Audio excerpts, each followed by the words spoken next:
میں ڈاکٹر ندیم سجاد راجہ ہوں۔ کچھ دن پہلے میں نے ایک خبر پڑھی اپنے مقامی اخبار میں۔ وہ خبر پڑھ کے میں بڑا حیران ہوا۔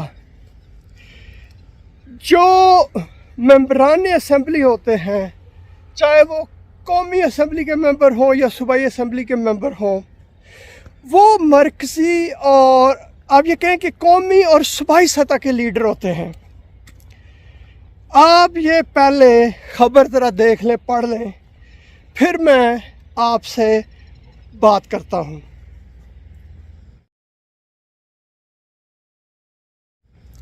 دیکھیں، جو ممبران اسمبلی ہوتے ہیں، ان کا کام ہوتا ہے کہ وہ جو قومی سطح کے اوپر اور صوبائی سطح کے اوپر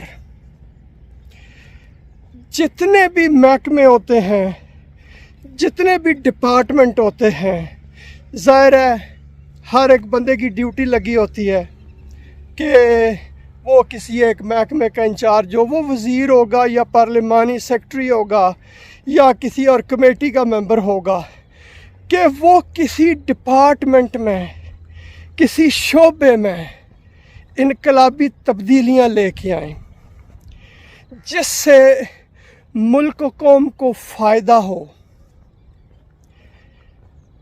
ان کے پاس ضروری نہیں کہ ان کے پاس ڈگریاں بھی ہوں، دیکھیں ان کے پاس تجربہ ہوتا ہے،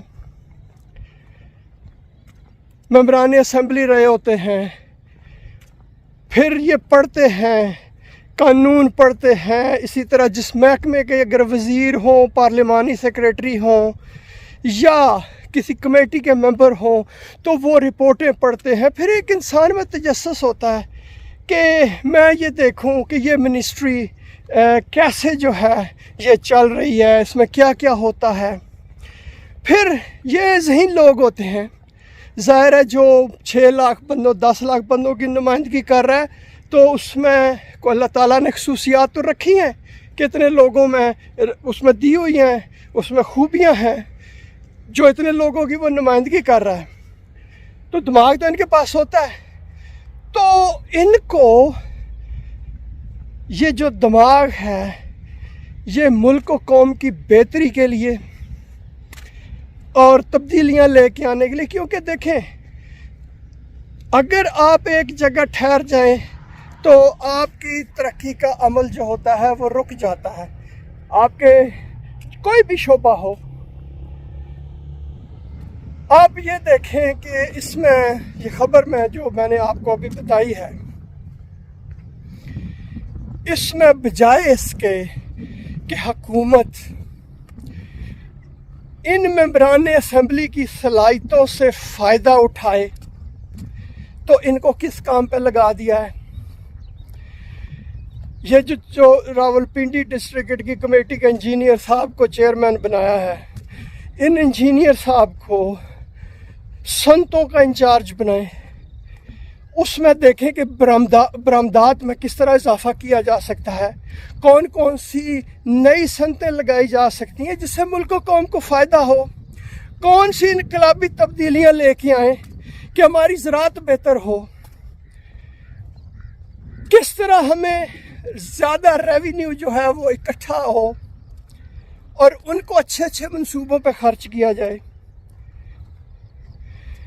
اسی طرح جو سابق سپیکر ہیں ان کا اتنا تجربہ ہے، ان کی صلاحیتوں سے، تجربے سے، عقل سے، دانش سے آپ پاکستان کا انٹرنیشنل سطح پہ تو شخص جو ہے اس کو اجاگر کریں، جو منفی پروپیگنڈے ہوتے ہیں پاکستان کے بارے میں ان کو نیوٹرلائز کریں۔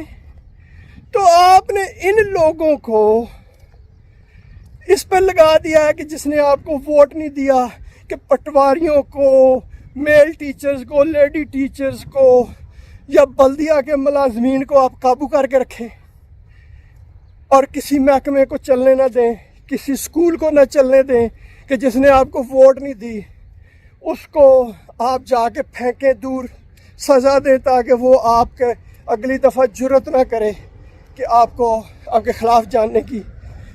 تو ان محکموں کو چلنے دیں، ہر ایک محکمے میں اس کی دیکھیں، کارکردگی دیکھیں، کیونکہ اس میں خاص طور پر میں نے یہ دیکھا ہے کہ ان کے ترقی اور تبادلے کریں گے. تو اس کے پیچھے تو یہی جو مجھے شک ہے کہ آپ سزا دیں گے جن لوگوں نے آپ کو ووٹ نہیں دی.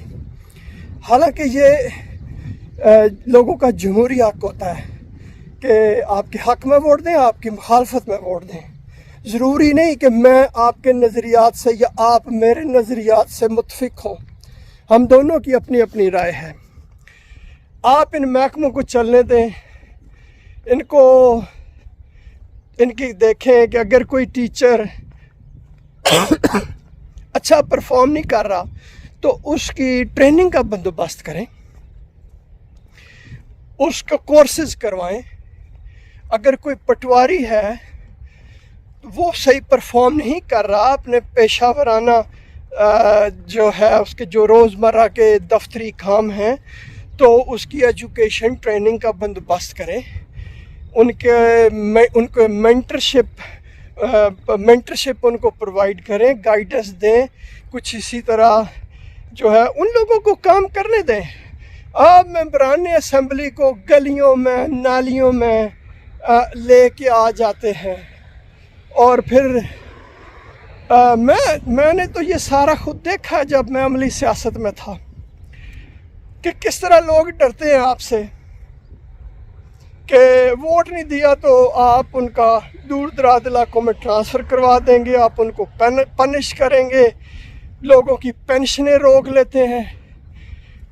یہ میں گورنمنٹ سے گزارش کروں گا کہ آپ یہ کمیٹیاں بنائیں تو ان میں وہی لوگ رکھیں جو متعلقہ محکمے کے ہوں، جو اس محکمے کی کارکردگی کو بہتر بنائیں. مثلا آپ ریٹائرڈ ٹیچر لے آئیں جو اسکولوں میں انقلابی تبدیلیاں لے کے آئیں. آپ ریٹائرڈ ڈاکٹرز لے کے آئیں جن کے پاس تجربہ ہے، ان کو کہیں جی کہ اسپتالوں کی حالت بہتر کریں. اسی طرح جو پٹواری لوگ ہیں ان میں سے لے آئیں کہ جو قابل بندے ہیں، ریٹائر ہو گئے، ان کی صلاحیتوں سے فائدہ اٹھائیں.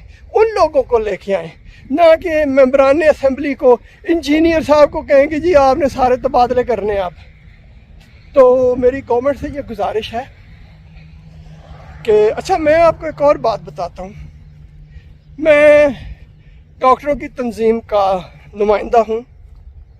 ہم جو ملکی سطح کی جو ادارے ہوتے ہیں ہم ان میں جا کے بیٹھتے ہیں، ہم اپنا موقف بیان کرتے ہیں، ان کو بتاتے ہیں کہ ہم کیا سوچ رہے ہیں، سروسز کیسے بہتر ہو سکتی ہیں. وزیر اعظم کو خط لکھتے ہیں، وزیر صحت کو خط لکھتے ہیں، رائے دیتے ہیں. اسی طرح جو نمائندے ہیں ان کی صلاحیتوں سے فائدہ اٹھائیں. گورنمنٹ ان کو ملکی اور صوبائی سطح پہ استعمال کرے، نہ کہ لوگوں کو دیکھیں. ایک بار ایک جو بندہ وہ بن گیا حادثاتی طور پہ MPA، تو ظاہر ہے پھر وہ اگر بندے کے پاس تجربہ نہ ہو، سیاست نہ ہو، اس طرح نہ ہو، تو اس کو پتہ بھی نہیں چلتا کہ کیسے اپنی جو ہے صوبائی اسمبلی کی ممبرشپ اس کو کیسے چلانا ہے. تو انہوں نے بڑا زور لگایا، بڑا تنگ کیا میرے خاندان کو. وجہ یہی تھی کہ یہ جا کے جی حضوری نہیں کرتے تھے میرے والد صاحب. لیکن اتنا کچھ کرنے کے باوجود وہ ان کو جھکا تو نہیں سکے، کیونکہ آپ کسی کا موقف تبدیل نہیں کر سکتے، اور خاص طور پر جو مضبوط شخصیتیں ہوتی ہیں آپ ان کا موقف نہیں تبدیل کر سکتے. اگر آپ کا مثبت کردار ہوگا تو لوگ آپ کو آپ کے کردار، آپ کے کام کی وجہ سے یاد رکھیں گے. اور جو لوگ اچھے کام کرتے ہیں ان کو تو ضرورت بھی نہیں ہوتی، لوگ ان کی خود قدر کرتے ہیں. تو بہت شکریہ یہ ویڈیو دیکھنے کا. آپ اپنی قیمتی آراء سے مجھے نوازیے گا اور بتائیں کہ جو کچھ میں نے کہا کہ اس میں کچھ اور ایڈ کرنا ہے، کچھ اچھی باتیں آپ مجھے بتائیے گا، تو میں اگلی ویڈیو پھر اس میں وہ ایڈ کر دوں گا. بہت شکریہ.